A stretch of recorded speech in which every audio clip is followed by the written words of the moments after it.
All right, welcome everybody. We've got a lot of folks joining us today, so we're going to give everybody a few minutes to get logged in. But welcome to Urban Green Lab and Zero Waste Nashville Story of Plastic Community Panel Discussion.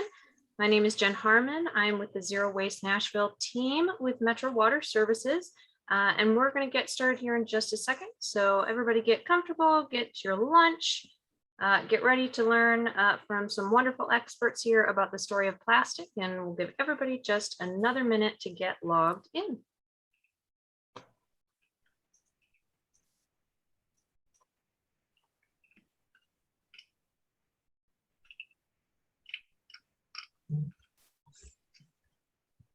All right, so we're going to give everyone just another couple minutes to get some folks logged in, but while we do that, I'll go over just a couple of quick things for everyone.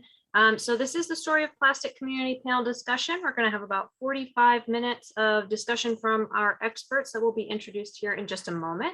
My name is Jen Harmon, and I will be hanging out in the chat for you. So if you have questions, we are going to have time at the end to ask our panel experts some of your questions as well. So if you do have questions as we go along, use that chat feature. It's a little bubble chat at the bottom of your Zoom controls. Click that chat button and then you can ask your questions there. We'll collect those and try to get to as many of them as we can at the end. So do put those questions there.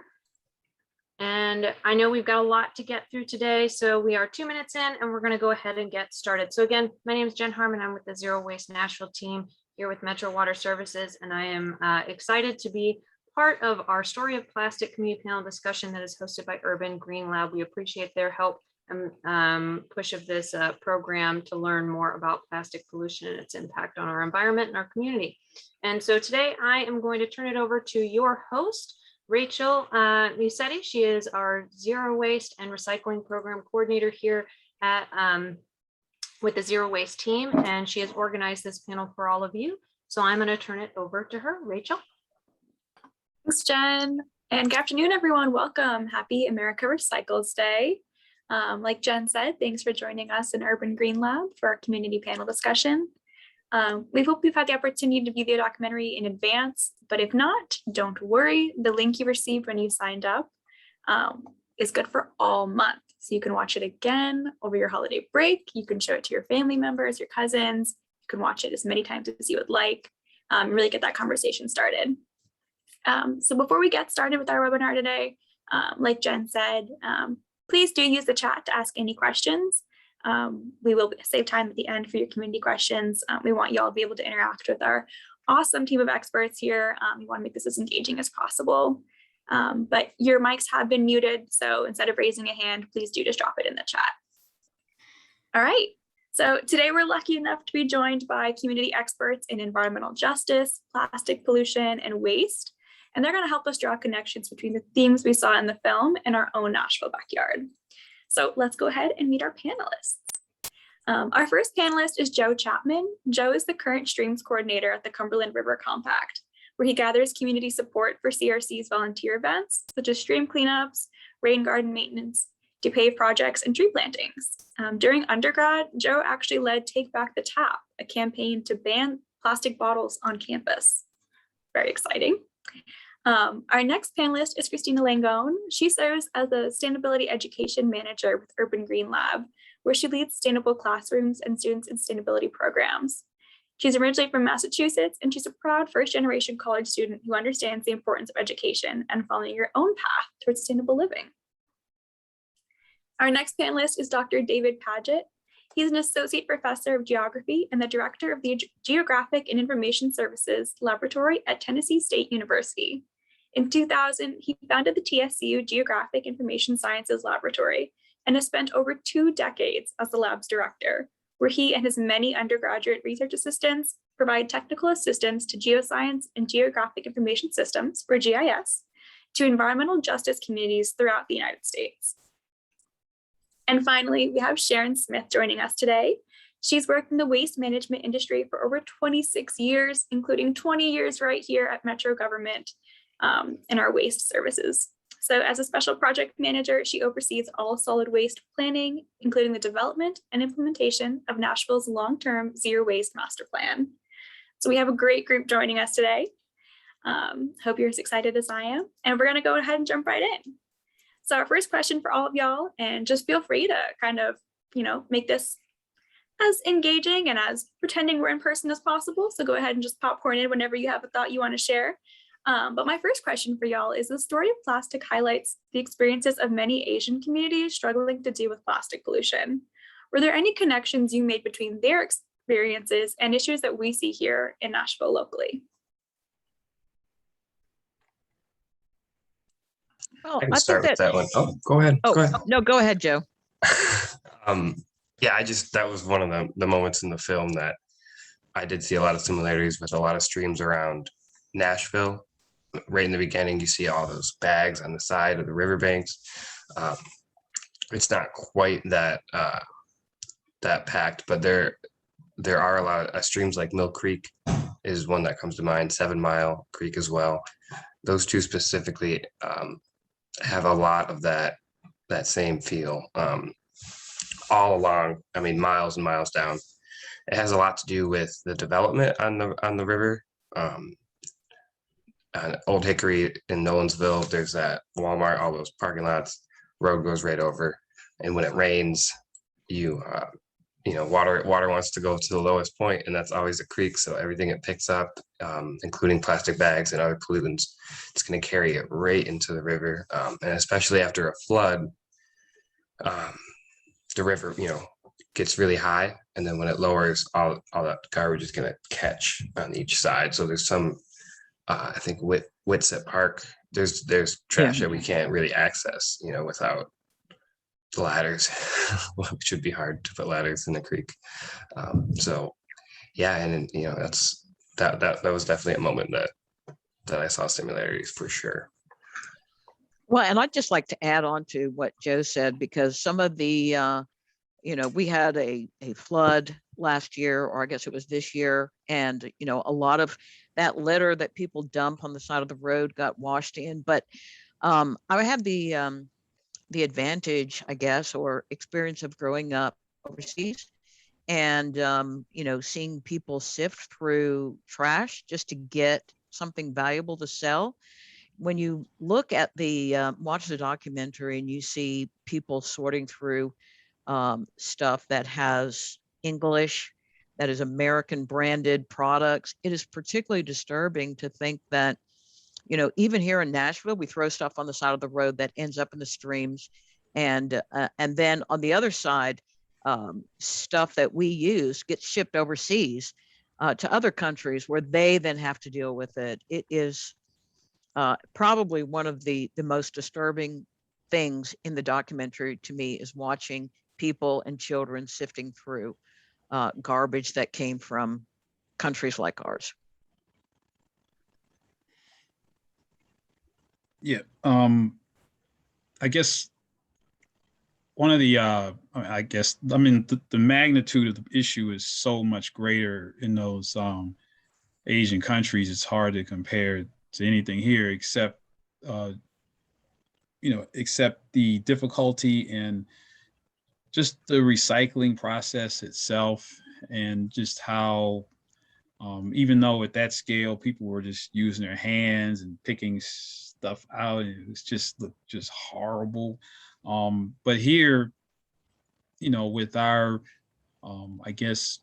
mix, especially with the mixed plastics that we have here, I always wondered about that, because I go to I use our recycling center here at Tennessee State University that I helped to establish, and then along with Sharon helped us a lot back then, and go out to Green Hills, and I think I took some stuff out to Bellevue, and you look inside the containers, and I've seen television sets. I mean, this, and you just wonder, like, how does that once that kind of contamination occurs? I mean, is any of that material still recyclable? Are they actually able to pull any of that stuff out that gets in there? Styrofoam in the plastics. So yeah, that's the one similarity. It's just the difficulty in separation of plastics. That is one thing I learned about recycling recently that was like made me feel guilty for the years of not knowing that information. Because I was a wish cycler, as you would call it. Like, oh, when in Oh, doubt, no. just recycle, but you can't do that because if you even throw a plastic bag in a mix, it'll damage machines, if that's what the facility uses. If you throw any kind of like liquid, it'll contaminate the entire batch. So when in doubt, throw it out is the rule these days. I think for me, the biggest kind of similarity that I saw that I was thinking about for those kind of Asian communities that were highlighted in the film, and then thinking about Nashville and surrounding communities, is those Asian communities weren't, the elite or the powerful in their countries. Those are folks who are just trying to make a living and to do the best they can for their families. And I think that you see that in Nashville and in our communities as well. Our largest landfill is in North Nashville, which is a historic Black community. And, people are trying to get it to be expanded. And the populations there are trying to say, hey, maybe we need to think about this problem a little bit more systemically. And then you have Dixon County, which is 25 miles west of Nashville. And they, in the 90s, there was a Black community that was being kind of poisoned essentially by the landfill getting into their well water. And I believe it was 8 years earlier, their white counterparts were warned not to drink the water. And, the Black community members were asking for this to be checked into. And so I think that it's really important to recognize that, it's horrifying, but it's not surprising. It doesn't matter if you're in Tennessee or if you're in the Philippines or in a Chinese community, if we continue to put the problem of pollution and environmental destruction on our communities rather than on the companies that are doing the destruction, then we're gonna see those similar kind of patterns of who's being affected by that situation. So that was what was going on in my head when I thought that question. Yeah, I think that's a really great point, Christina, is just to focus on the fact that, well, we may not have, like Dr. David Patchett was saying, we may not have the same struggles. We're a lot more privileged, but acknowledging the fact that we can create those struggles here if we keep putting it downstream instead of kind of moving it upstream and holding corporations more responsible. So I think that was a great point. Yeah, I guess saw go ahead. Oh, sorry. I saw it was an article recently on a nonprofit organization in a developing country, and I can't remember where it was, but they were doing audits of, the ocean plastic and things like that they had found, and, who the, what brand it was. And of course they're all, I'm not going to say them, but, the folks that you would imagine they are. And you just think, why doesn't the industry care? Why don't individuals care? Why is it okay? Why is it okay for us to basically dump on the side of the road and then also dump on another country? Mhm. Yeah, and I think one of the points that I really liked that was brought up with this question was what Joe said, was how, he used to be a wish cycler and then he learned, and like how his actions were impacting so many other people who were actually recycling correctly. So I guess going off of that, like there were a lot of different facts that were presented, and the film discussed the timeline of the plastic crisis. So did any of these facts surprise you, or were there any that you wish more people were aware of? I guess one of the things that surprised me was the small percentage of plastics that are like correctly recycled, that are like, it was like 2%. Mm-hmm. Yeah, I mean that was I've heard numbers like that before. It's kind of discouraging, but it's but then when you're up against big oil, it's I mean we've seen the big oil companies destroy public transit in this country systematically, and then just, I don't know, you just listening to some of the interviews, where people were just, no vision, just let's get this oil, let's make more plastic, let our grandkids deal with the aftermath. It was just so matter of fact, like with no consideration of the oncoming destruction. But I guess for us, we're kind of buffered from it a little bit. I asked my students if they've ever been in a city where when the trash collectors went on strike, and most of them said, well, no.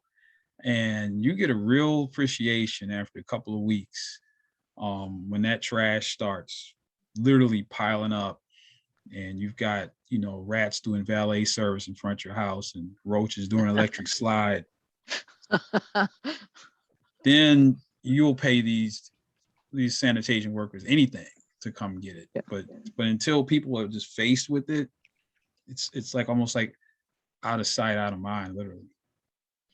Yeah, one of the most interesting statistics to me was that I think it was half of all the plastic ever produced was produced in the last 15 years, which just kind of goes to what Dr.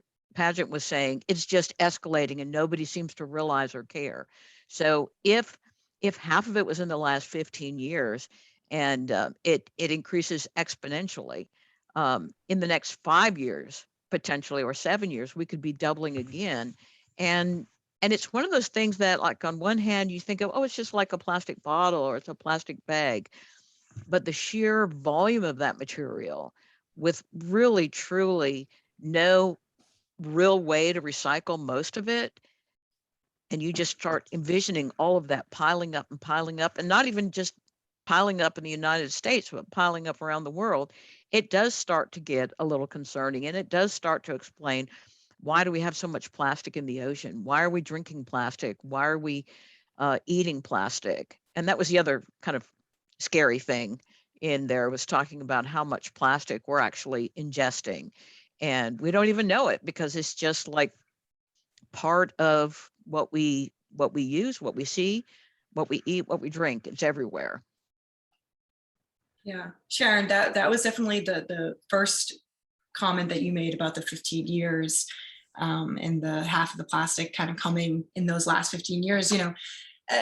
I'm only 30, and so like I'm used to seeing plastic is just my life, and I think a lot of folks kind of feel like that. They kind of forget that there was even a time before plastic, and I think we need to start thinking about that and kind of untangling ourselves from this problem that was sort of thrust upon us. And I think that was kind of the most interesting and kind of devastating parts of the film, was when they were talking about in India, those single serving sachets that they were called. And it wasn't a community need. It wasn't being drawn because we had this huge need for it and want for it. There was no, it was just, we had so much supply. And I think that was the biggest thing that I really want folks to take away from this film, is that we have those sachets, and you go to the store and your cucumber, which already comes with its own protective skin, is wrapped in cellophane. Why? No one wants it. And it's because we have so much plastic that just needs a home. And one of the things that I think the film really pointed out to, and Dr. Paget alluded to, is big oil, is the fact that, we have these government subsidies and tax breaks, and they were talking about the 2005 Energy Policy Act in the film. It's basically so cheap to make this plastic that they're just trying to find places to use it. And I think that was really one of the most horrifying things of the film, is that it's not demand, it's being driven by supply, which is lopsided in the community.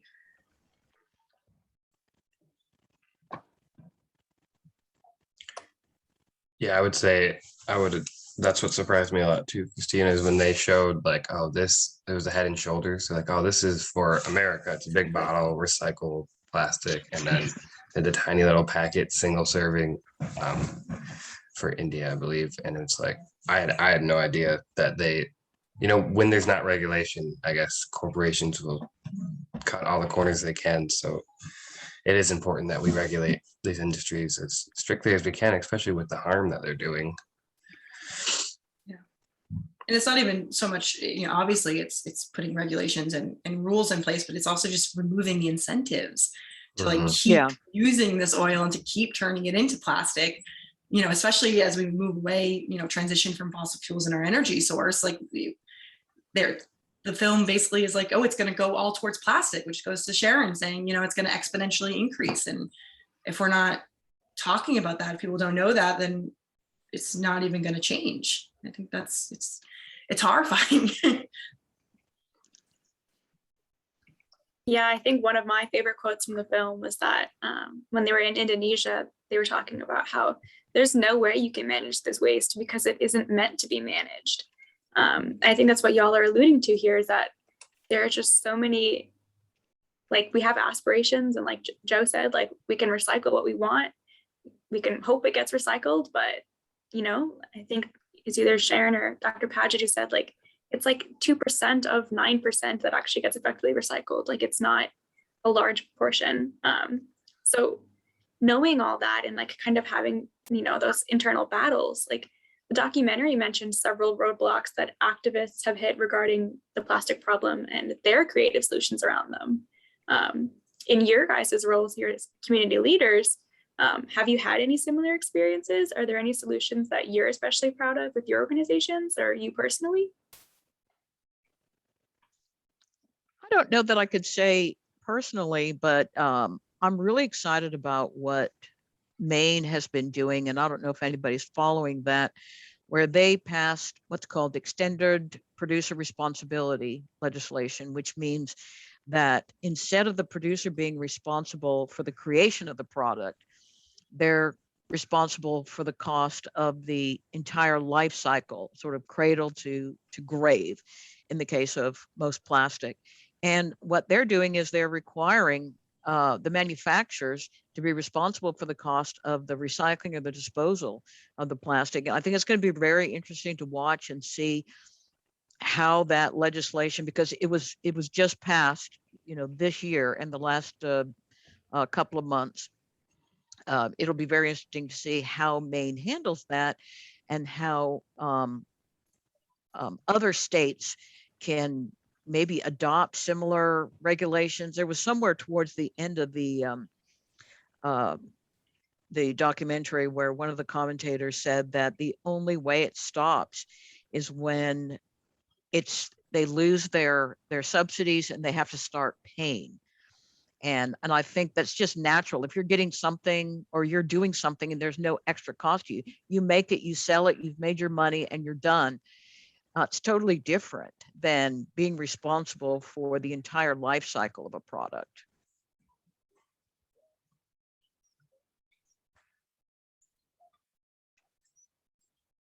I think that's such an important part, Sharon, and thank you for bringing up Maine's legislation. I wasn't actually aware of that, but it makes me think of, you know, with Joe saying the wish cycling, like, it mentions in the film that if we do these extended responsibility programs, that the materials themselves will get easier to recycle because now they have to actually take care of it. I mean, we don't have that. I think Dr. Paget was one who brought it up earlier, like the multi-plastic and the different types of material that is so hard as a consumer to figure out where to put it. And now, and if you put that onto the actual person who's making the product or the corporation that's making that product, you'll see it become easier to recycle in the long run, which I think is great. Something that I wanted to bring up. So I am actually pretty new in my role. So I was going to mention something that I saw in my previous role when I was in New York City public school system. And they actually, talking about activists and student activists are obviously so important in this kind of quest for sustainability. And something that I really enjoyed watching was that students and educators got together and really pushed to get styrofoam out of their cafeterias. And then they were able to actually get the Department of Education in New York City to ban styrofoam. And, they're working on things in plastic. And so I think, it just goes to show, I think some people think of New York City as this kind of utopia of sustainability. It is not. It has very similar recycling rates as Nashville because it's confusing to recycle. But one of the things that you can do is to get those products out of our life. And so that was something that I was really proud to see. And I think now, because of that work, even Nashville has compostable trays. Not that they're getting composted right now, but at least they're not styrofoam. And it's because all these cities go together and they buy in together. And so, big cities who make changes can affect other cities. And so it just goes to show that everything that we do kind of ripples out into the larger community. But that was something that I was very, very excited to see. Yeah, that's really interesting. I'm glad you brought that up. And I was really proud of MNPS to switch to compostables, even though they aren't able to get those processed yet. It's still setting them up for success later. But I will say that one of the things that I find very disheartening about the documentary and about us here in the United States is how the petrochemical industry and their lobbying groups make you feel responsible for recycling. It's not for you to be responsible for creating less waste, which is what we should all be responsible for, reduce our footprint on the planet, but to make you responsible for, only you can put out forest fires has turned into you can recycle, it's okay. You can get that, it's okay because you can recycle it. And some of the lobbying groups are well-known named organizations that have been around for years. And it does, I think, make it harder for some people to understand why recycling isn't the answer when we've been sort of trained to think our civic responsibility as Americans is to not litter, recycle, all those things. And it's the same thing, littering and recycling is all a process that has come down because of the petrochemical industry creating all of these single use, not necessarily reusable or sustainable products. And I could rant about this for hours, so I apologize. I think I have a good follow-up with what Christina mentioned as her that the school did. When I was in college at Wayne State in Detroit, as Rachel mentioned, I led Take Back the Tap, and our goal was to ban specifically single-use plastic water bottles.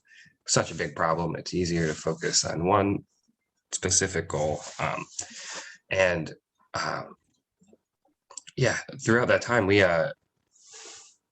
were pretty low in numbers. It was just me for like a long time, and then slowly it built up, and we had a good group of like 6 to 8, and we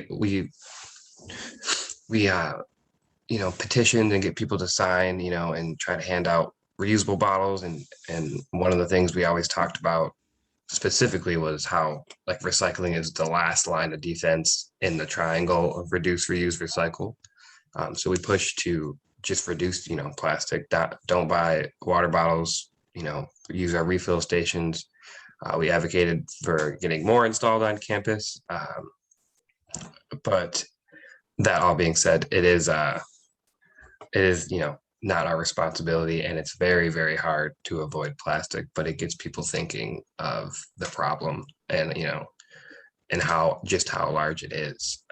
But one of the cool problem solving moments that we had was working with the student center to have a waste free day where we removed all of the trash cans in the whole student center and replaced them with waste free stations, and we'd have a person next to each of them, and we'd have recycling, compost, liquid waste, and then a tiny little trash bucket.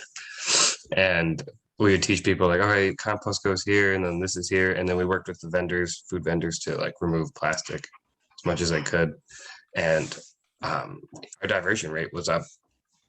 We did 3 or 4 different events, and they were all averaging above 75%, which was really fun. And they're still continuing to do those each year, which is pretty cool. But yeah, small baby steps. Try to not look at the whole problem at once. For sure. I mean, it sounds incredibly impressive, and especially on a college campus where, it's very easy to have a throwaway culture. Which, Dr. Paget, 20 years now at TSU. Like, have you seen any sustainable changes there, or have you engaged with your students in your environmental justice initiatives to kind of talk about these things?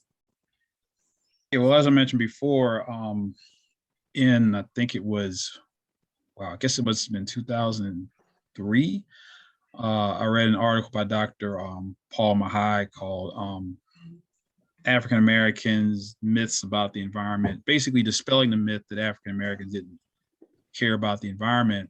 But one of the areas where there was a 20% participation gap between African Americans and, I guess, majority population was recycling. And so I wondered if that was true here. And I think the Kirby program had just kind of gotten off the ground. And so I got the data from Metro and overlaid that with demographic data. Same thing, about a 20% gap. Although on the other end of the scale, some of the lowest, even lower than African American recycling rates were in the more affluent communities. And I haven't had time to investigate why that is. But so we set out at TSU to create a community university recycling center to educate the community. But then we discovered, well, wait a minute, we're not recycling here. And so, we had to clean our own backyards before we had to go out in the community and start proselytizing about recycling. And so there was some resistance at first because of the way that the contracts were set up with the waste companies or subcontractors here. Recycling was seen as doing something extra on top of taking the regular waste away. But once we had a change in administration, and also we showed that, by taking these solid waste materials out of the waste stream, it would actually save the university money. And once you say save money to any college, and now they're listening. And so, like I said, Sharon was there, and we had community people that got involved. And it took a while, a lot of student volunteers to finally establish the drop-off center over here at Tennessee State University. And it's used a lot. And I wish that I had time to do some form of study, but I noticed just anecdotally that some of our newer residents, i.e. gentrifiers, seem to be the ones using the recycling center more. But I do see some folks who were originally from the community recycling more also, just anecdotally. So that was a success. It took several years to get it started. But we still are recycling here at Tennessee State. The center is still there. And so that was a big win. And I told my students, I can't think of any recycling program at a university that was started by the administration. They were all students, even the one at MTSU, the famous one at MTSU, was started by students and faculty, but not the campus administration. So I said, just keep hanging in there. We're going to get this up and going sooner or later. We did. I love that it's just so encouraging, I think, to hear actual institutional change within larger institutions and organizations, because I think the film did talk a lot about an issue of apathy. And, Joe and Dr. Padgett, what you guys have been talking about is how to kind of mobilize that community to start caring. So, these are great projects that you all had success with in the past, but how can those interested now get involved with local efforts regarding waste diversions or environmental stewardship in Nashville? What would you recommend to someone who's kind of saw this film and is like, I need to do something, I need to start acting now? What would you tell them?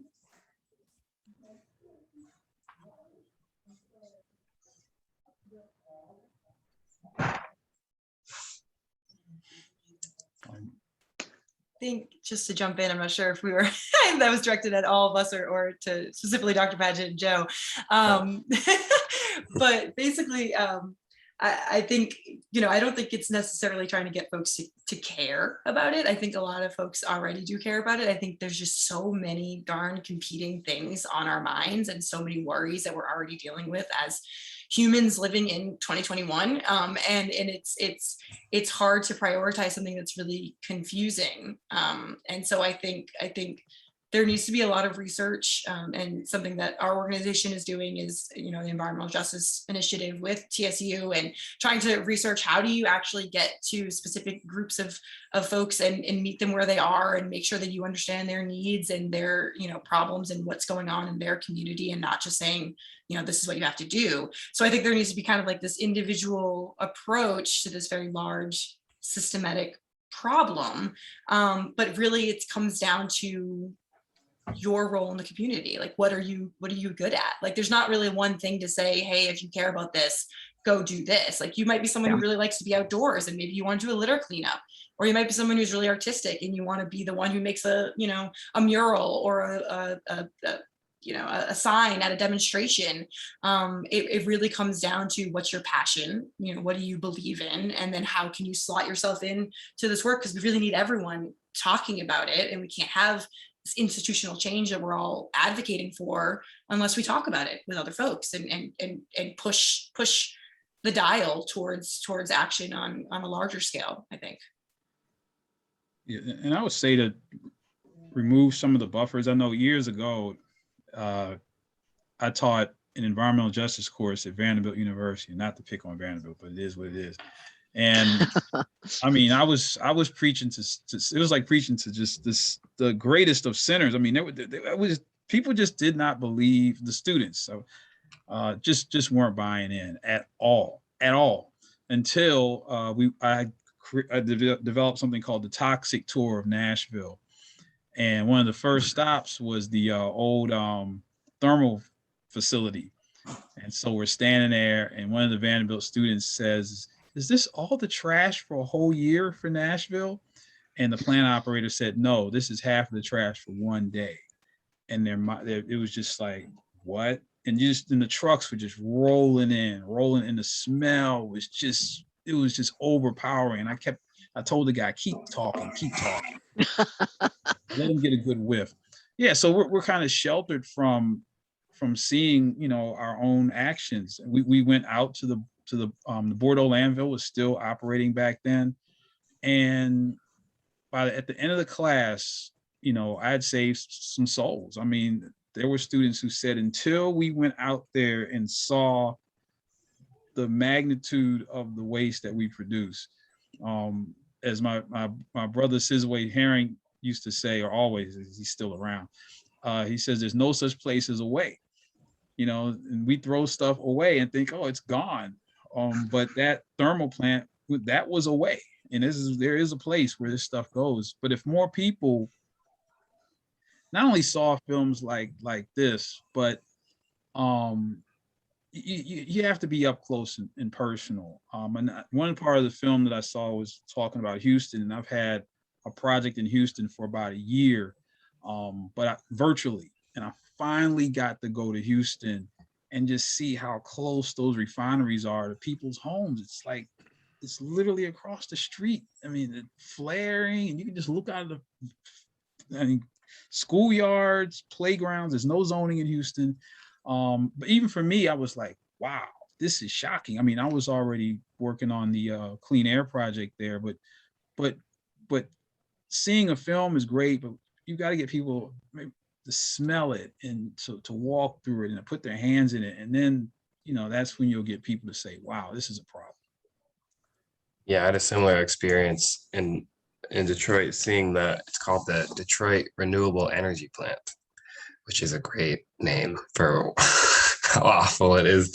It was just an incinerator in the middle of a neighborhood, like right in the middle. And it's really hard to see stuff like that,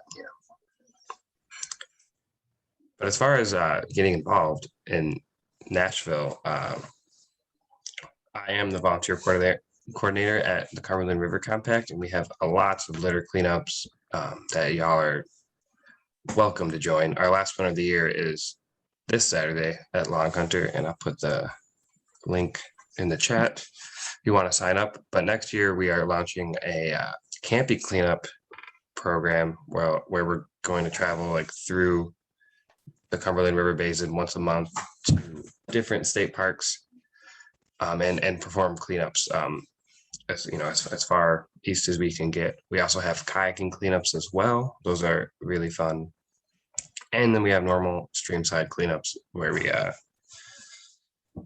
would just go, down 7 Mile, or in Antioch, we do in Mill Creek, but really all over Davidson County and beyond the Cumberland River Basin. So would love to get y'all involved in any of those. Just follow that link that I sent and or email me as well. I can plug you in. That's awesome. Thank you, Joe. I think many people will be very excited to know that they can start taking action as soon as this Saturday, doing some litterplex. But of course, you can always start, like y'all have been saying, with reduce. Make sure that's your first R all the time. It's reduce, reuse, recycle for a reason. And with that, our chat has been blowing up. Y'all have made some great points. The community is ready to speak. So I'm going to pass it over to Jen and ask her to kind of give the voice back to the crowd. Yes, and the first thing I do want to address is that for those, we've had a few people that have had to jump off, so I just want to address that this absolutely is being recorded, and we are going to post it later this week. It's going to be on our YouTube. So we'll make sure if you've registered that you have the link to that so that you can catch any of this, rewatch it as many times as you want as well. We'll also pull some valuable links that were shared in the chat and make sure that that goes out in the follow-up email that we send to everybody as well. But with that, I am going to attempt to get through all of these questions while not missing ones that continue to come in. So we've had some really, really good conversation about all of this. I really appreciate everybody being so vocal in the chat, providing resources and links. But we are going to just start back from the beginning, which is one of my favorite questions. Is there legislation in Tennessee to ban plastic bags? We do get this question a lot. Oh my God. Oh my God. And I'm going to add some follow-ups. So they started talking about Kroger's zero waste program and their campaign, yet they still offer plastic bags. So Kroger, as well as a business, has talked about wanting to go bagless. I know they're they're a company that y'all may have some information or not about personally, but talking a little bit about the legislation to ban plastic bags. And then somebody also followed up with the ban on banning plastic bags. And then, just all of those issues. So if anybody wants to jump in to talk about the ban on banning plastic bags here in the state of Tennessee and the future of potentially being able to ban plastic bags. Well, I'm telling you, this is one of my favorite topics because Nashville had just started exploring the possibility of possibly having some sort of potential future plastic bag or plastic container legislation. And Memphis also, actually, they were further ahead than Nashville. I'd been talking about it. And yes, Tennessee, and there are several other southern states, literally has legislation. Well, there's two separate pieces of the Tennessee code that I find very interesting. One is that Tennessee and actually a lot of states has code that actually requires plastic manufacturers to put the chasing arrows and the number, which tells you what type of plastic it is, on all plastic containers. It's actually required by most states. It's very misleading because not all plastic is even recyclable. But in Tennessee and a lot of other states, there is a ban, not just on banning plastic bags, but bans on takeout containers and beverage containers and all of that. It is so kind of concerning when we go to such an extreme to not say, well, we're not ready for it now, but let's explore it, let's talk about it, to saying absolutely no, we're banning the ban. Jan, you had to ask that question. It was the first question that came in. I'm just going in order. It is definitely a frustrating situation, but Sharon or anybody, I wasn't sure if it's worth talking a little bit about, for example, like the farmers market. I know that there are individual groups that are trying to work around that. So I wasn't sure if anybody had some thoughts on, how do we work around this ban on the plastic bag ban, or because folks have been asking a lot about, okay, what do we do now, and how can we maybe push that in a different direction?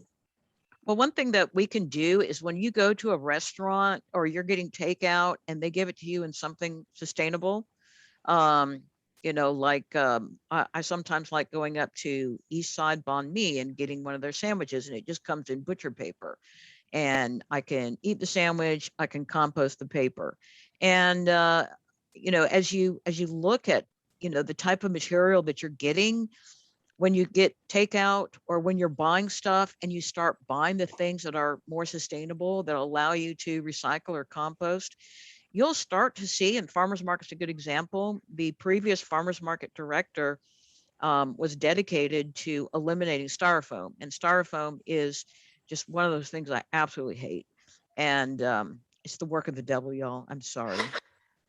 But now all of their containers are compostable, and it's not just compostable and then goes into landfill, but they work with the compost company, which is a local compost processing business, to have that the food waste and the compostable containers turned back into soil that you can put back on your garden. You can actually buy their product at the farmers market, and I believe the Davidson County Farmers Co-op as well. We need to try and support businesses that are doing their best to do the right thing. And I think to bring it back to the larger systematic change, we need to subsidize those materials because they are expensive for small businesses to buy compostable plastic. But oil and gas is subsidized, and I'm sure it would be just as expensive if we didn't give them a bunch of money for free to produce it. So as a whole country, we need to subsidize more environmentally friendly materials and energy. We can go into that, but that's a great point, Sharon. Well, I think Chris. Yeah, it's a little tangential, so maybe it's better for another question, but I'm just thinking about the conversation that keeps happening is kind of using different types of materials and prioritizing that. And something that I think is interesting is so we have a curriculum for K through 12 educators, and one of those, and that is actually in part paid for by Kroger's sponsorship. And so, they are putting their money where they say, or they're putting their efforts.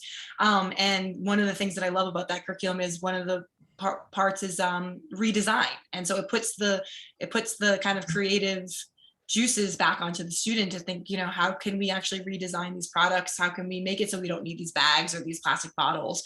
And I think something with plastic is it's a cautionary tale of how things can go awry and not be exactly how you intended. But it's also, if you make a good product that's useful, it's going to be everywhere. And so it's kind of it can be exciting if students are thinking about not just whether or not it works and if it makes a profit, but if it helps people and planet, it can take off, and we really need people thinking creatively about it. So are we sad that we have potentially a ban on ban? Yeah, but that kind of forces people into thinking creatively, and I think students are a perfect place to get those new ideas. So I think that's also kind of pertinent.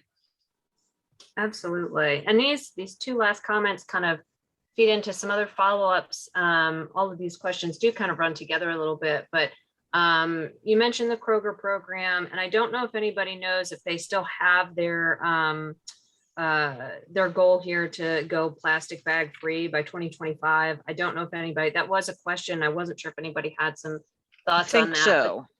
But then the next step from that, I think, is the next two questions, just how do we work I think people want to know, what can they do to work towards that systemic change, both here in Tennessee? Is there anything that folks can actually do to get involved? both here in Tennessee or on the federal level with some of this legislation to make a difference, to make a change, either through that or then also on the corporation side as well, to force corporations to make better choices. So are there any other thoughts around those two things, how people can get involved to push those things forward?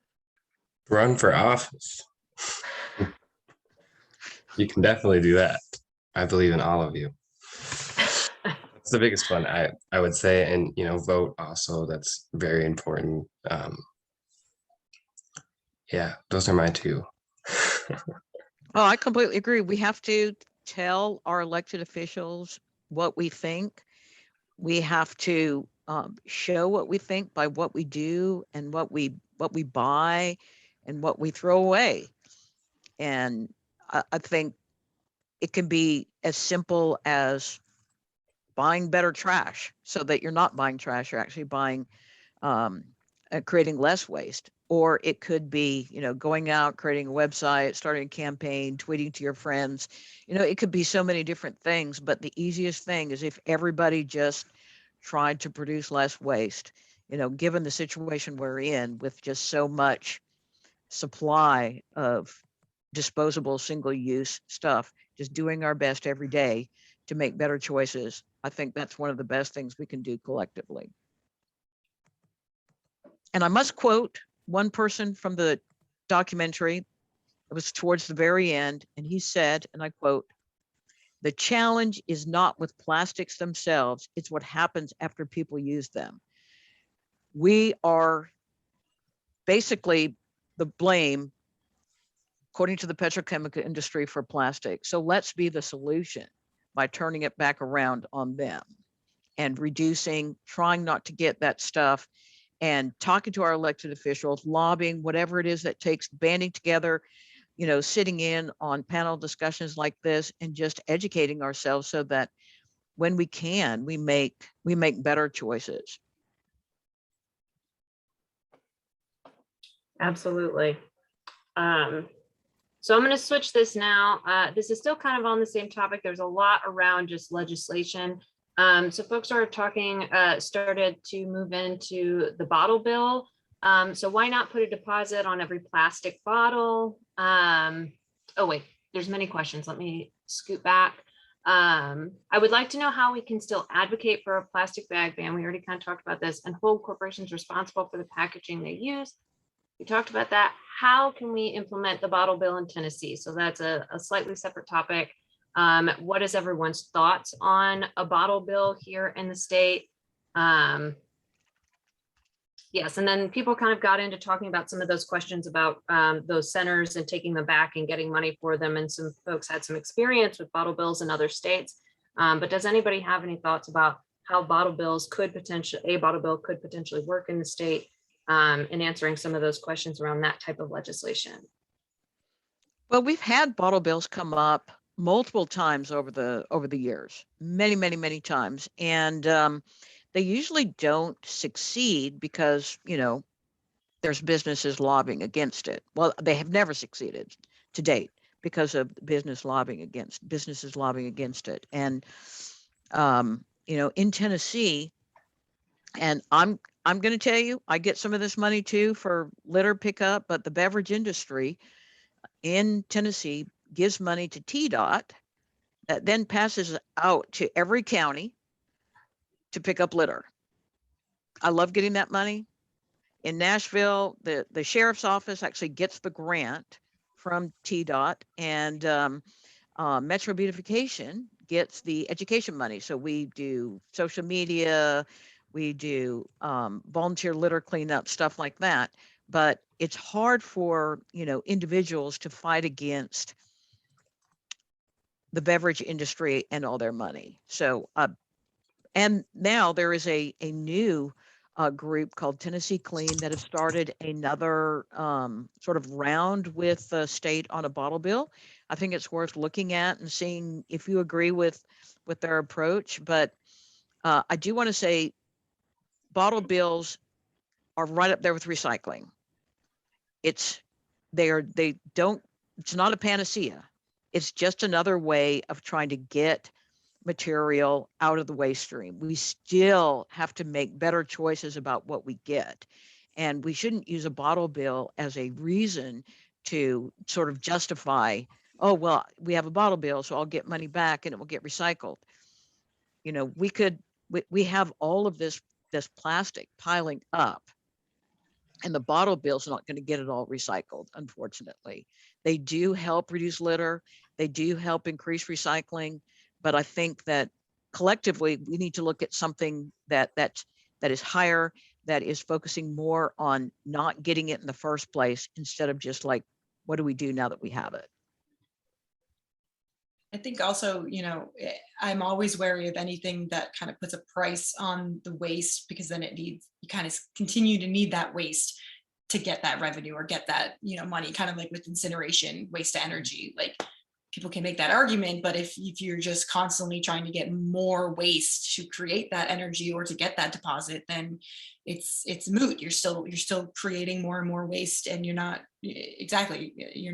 solving the actual problem. That's a really excellent point to think about it that way. All right, let's pull up another question here. Sharon, this might be another one to you. There's big confusion. What kind of plastic can be recycled? The rules change from year to year. Example, plastic number 1 is recyclable, but clamshells, which are number 1 plastic, cannot. Why?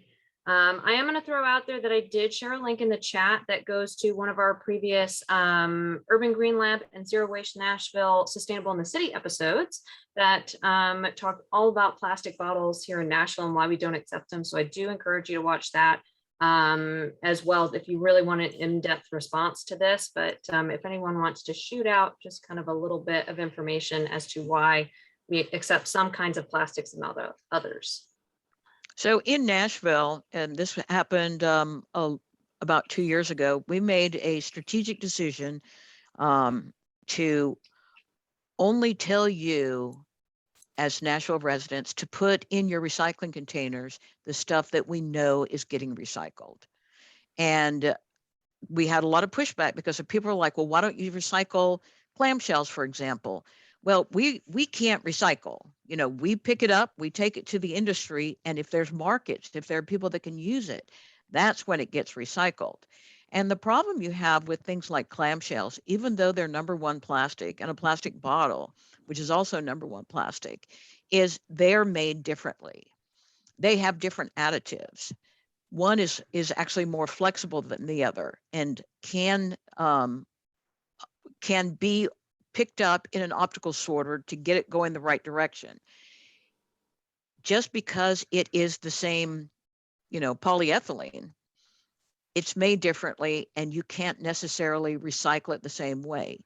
The industry, there's just not a huge demand for clamshell containers. Nobody's really making other products out of it. There are a few recyclers out there, mostly out on the West Coast, that are doing stuff. But what we have to focus on is not, how can I recycle this thing, but how can I get stuff that's going to create less waste, and the stuff that I have to get that will create some kind of waste is going to be recyclable. It's unfortunate. It's hard to go to the store and not get stuff in plastic, but we have to look for ways and make strategic decisions. That doesn't mean you don't get clamshell containers. Maybe that's the only way you can get, my birthday cake. I don't know. But, a general rule, you always try to make those decisions to create less waste, and understand that just like any industry, nobody's going to buy, scrap plastic if they can't make something else out of it. And so don't misinterpret, all those recycling symbols on things as, oh, well, we should be able to recycle. No, the industry should only be using plastic that is highly recyclable, and they're not. I know we are at time. I want to throw out this one last question though, so if y'all can bear with us. I am curious about the effect of microplastics on public health. This is a topic we hadn't gotten into in our questions or follow-up Q&A. So the Tennessee River was recently found to have an extraordinarily high level of microplastics. How are these affecting things like cancer rates? So Joe, I wasn't sure if that might be a question for you to talk a little bit about microplastics. I don't think we know the effects on the body of microplastics yet because it's such a new issue, but we do consume a lot of it through drinking water. There's places in, oh, I can't remember the name. It's a remote place that has microplastics in the air, and in the east. I just blanked on it. Yeah, and I think it said that we consume a credit card's worth of plastic every week or so, which is terrifying. And yeah, I mean, it just goes back to just avoid as much as you can, reduce, refuse, and then recycle. But yeah, as far as I know, I don't think there's any research done just yet on how exactly those can affect us. But as plastic does have cancer-causing attributes to it, especially water bottles. They've found chemicals, cancer-causing carcinogens in plastic water bottles after they've been left out in the sun, like for a certain amount of time unopened, and then tested them and they found carcinogens in them. So I don't think it's healthy is my final thought. Probably not great.